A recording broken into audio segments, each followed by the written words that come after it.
유라시아 태평원은 차가운 눈밭에서 거대한 매머드와 혈투를 벌이던 빙하기 고대인의 모습과 말을 타고 초원을 내달리던 몽골 전사의 이미지가 겹쳐지는 야성적 로망이 가득한 장소입니다.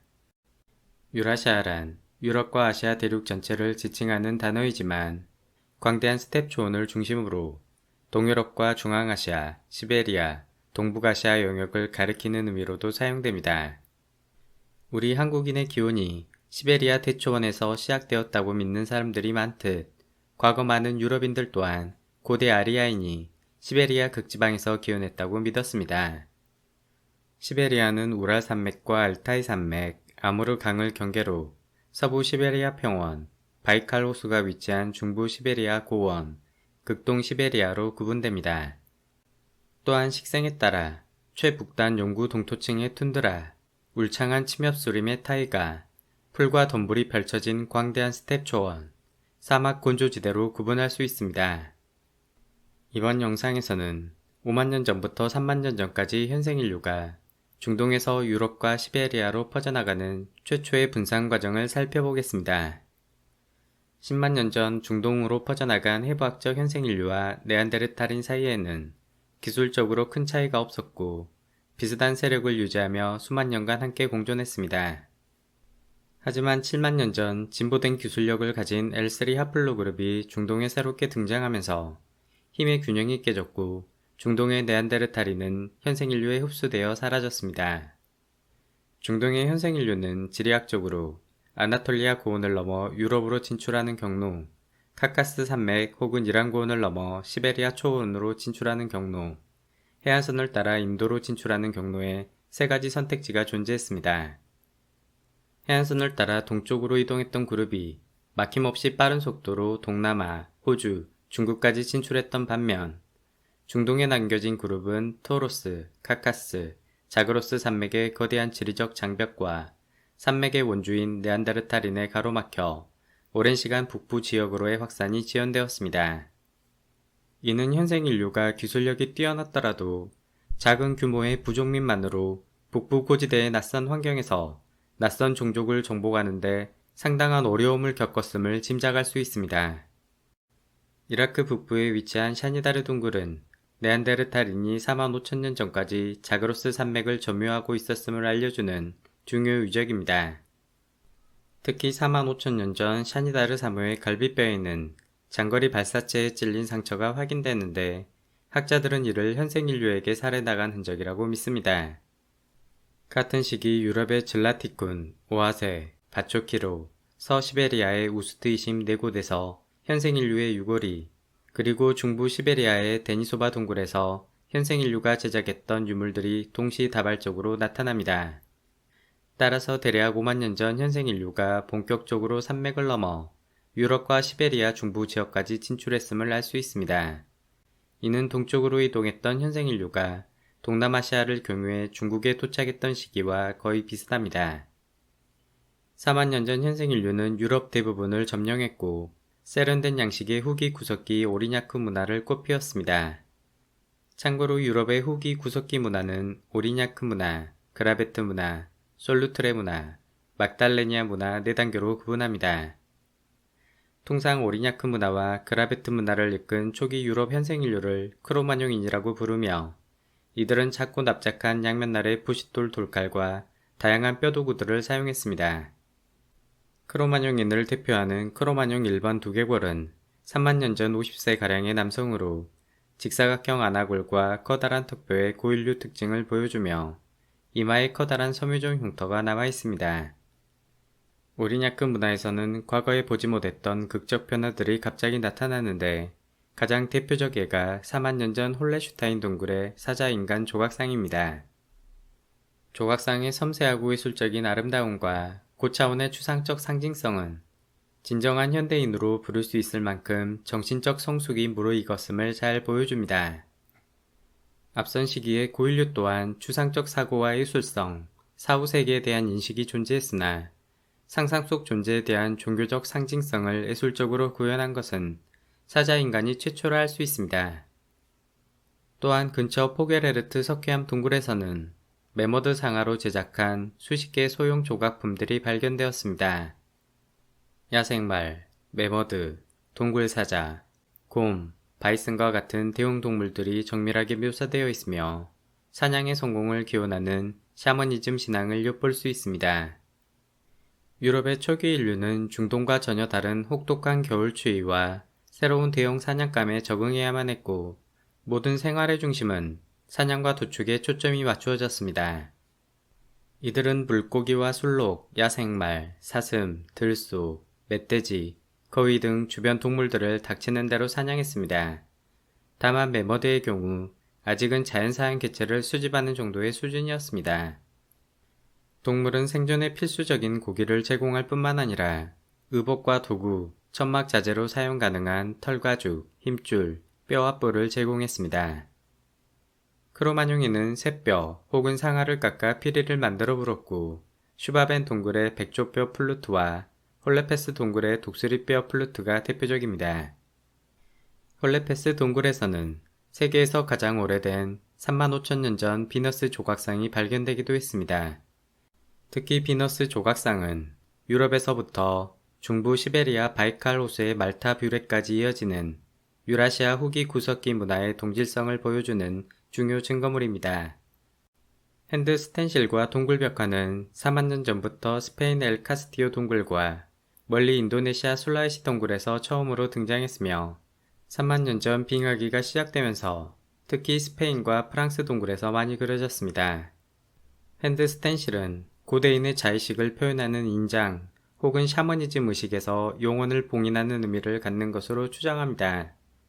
재밌는 점은 핸드 스텐실의 25% 정도가 어린이의 손으로 부모가 안아준 상태에서 손자국을 찍은 것입니다.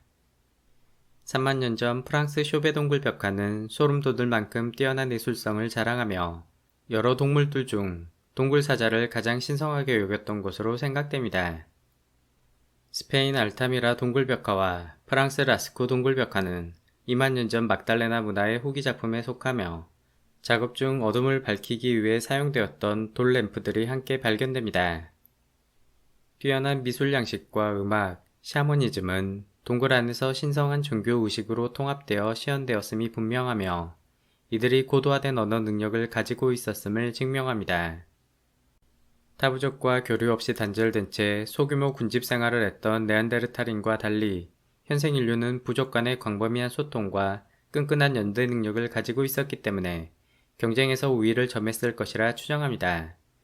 다른 부족들을 하나로 묶기 위해 고차원의 언어 능력 및 음악과 미술, 종교의식이 활용되었고 이는 현대인으로 첫 발을 내딛는 새로운 도약이었습니다. 이처럼 4만 년 전부터 유럽에서 고차원의 예술적 성취가 확인되는 반면 안타깝게도 아시아에서는 더 일찍 현생 인류가 진출했음에도 불구하고 인상 깊은 창작물이 거의 발견되지 않습니다. 인도네시아 술라웨시 섬의 45,000년 전 동굴 벽화와 티모르 섬의 35,000년 전 뼈 장식, 중국 마얀산 동굴의 뼈도구, 2만 년 전 파푸아 뉴기니 카라와리 동굴 벽화, 드물게 발견되는 단순한 장신구 몇 점이 거의 전부입니다.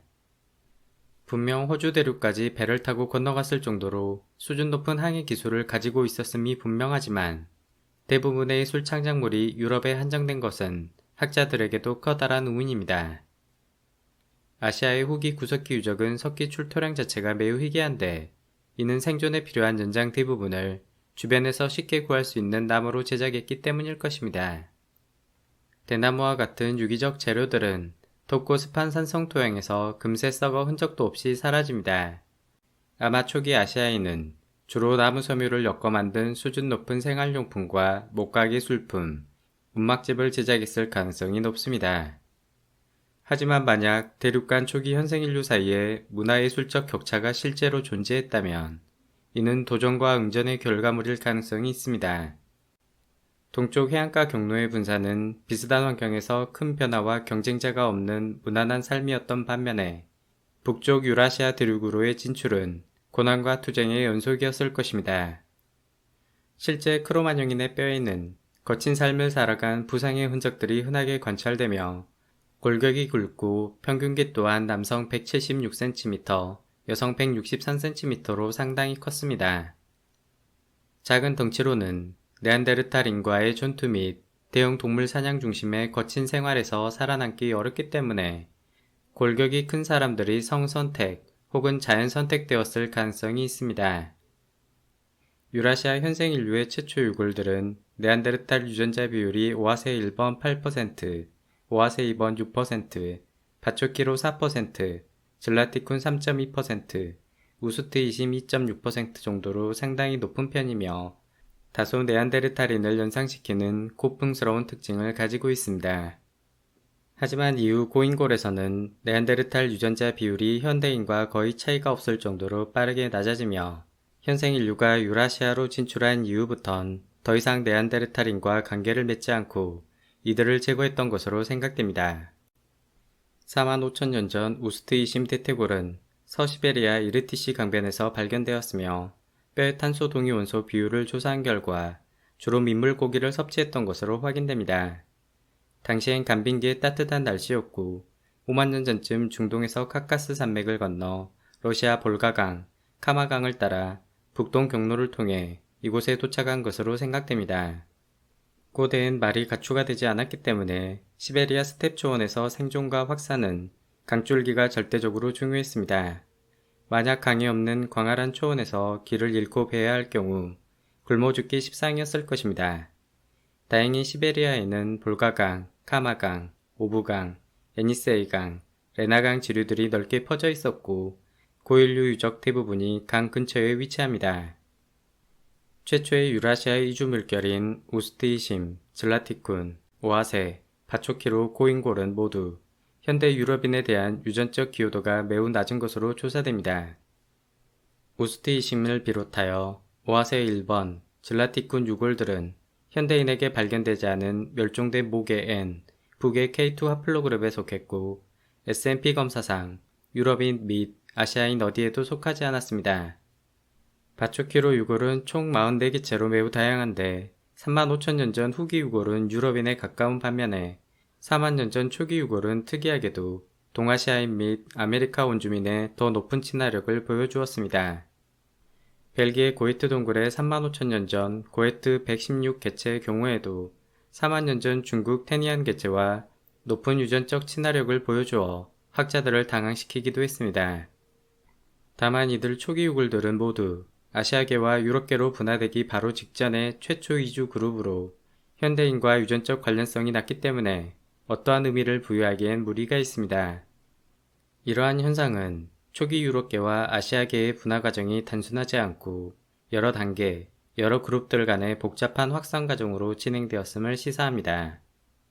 한편 시베리아 중남부 데니소바 동굴은 알타이 산맥에서 흘러내려오는 오비강 지류에 위치하며 4만 5천 년 전쯤 제작된 흑록색 돌팔찌가 발견되었습니다. 주변의 뼈바늘과 뼈 장신구, 뛰어난 드릴 기술 및 제작 시기를 고려했을 때 우스트이심과 밀접한 계통의 현생인류가 제작했던 것으로 추정됩니다. 또한 함께 발견된 타조알비즈는 매우 미스터리한 유물입니다. 타조 서식지는 아프리카 중남부 지역에 한정되고 타조알비즈는 5만 년 전쯤 동부 아프리카에서 처음 등장했기 때문입니다. 즉 동아프리카의 특산품 장신구가 7,000km가 넘는 거리에 위치한 시베리아 중부 데니소바 동굴까지 흘러들어간 것입니다. 이처럼 인류 분산 과정이 상당히 광범위하고 다층적 방향으로 복잡하게 진행되었음을 다시 한번 상기시켜줍니다. 현대 유럽인에게 최초로 유전자를 물려준 프로토타입에 해당하는 고대인은 3만 7천 년 전쯤 유라시아로 북상한 두 번째 이주 물결로 확인되며 그 근거가 되는 유골은 모스크바 남쪽 동강에 위치한 코스텐키 유적의 14번 개체입니다. 코스텐키 14번 남성의 목의 하플로그룹은 동유럽인에게 흔한 U2번, 북에는 이란고원에서 발원한 C1b에 속했습니다. 아마도 이란 고원에서 카자흐스탄, 카스피의 경로를 통해 유럽으로 이동했던 후발 그룹으로 추정되며 유럽과 아시아 혈통이 분리되기 시작한 초기 증거로 여겨집니다. 참고로 유럽인의 유전자는 크게 3단계의 분산 과정을 통해 형성되었으며 첫 번째 파란색은 구석기 수렵 채집인, 두 번째 주황색은 아나톨리아에서 기원한 초기 농경민, 세 번째 녹색은 5천년 전 동유럽 평원에서 기원한 청동기 유목민 얌나야인으로 구성됩니다. 구석기 수렵 채집인의 유전적 기여도는 10에서 20% 정도로 가장 낮은 편인 것을 확인할 수 있습니다.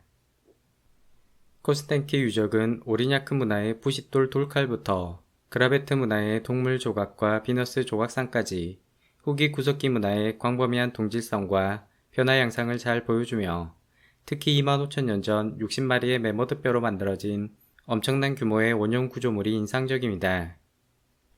여타의 매머드 뼈로 만든 소규모 천막과 달리 이곳의 뼈 무더기는 규모가 너무 거대하여 고주지가 아닌 퀘베클리 태페 이전 최초의 종교 건축물이었을 가능성이 있습니다. 다양한 동물과 인간의 모습이 묘사된 뼈 조각상, 여우 이빨로 만들어진 목걸이, 기하학적 패턴이 새겨진 장식용 머리띠와 팔찌 등 다양한 작품들이 발견됩니다. 다음 영상에서는 러시아의 순기류 유적 및 시베리아 최북단의 야나 유적으로 대표되는 고대 북유라시아인의 형성 과정과 고대 동북아시아인의 혼합, 분산 과정을 자세히 살펴보겠습니다. 끝까지 시청해 주셔서 감사합니다.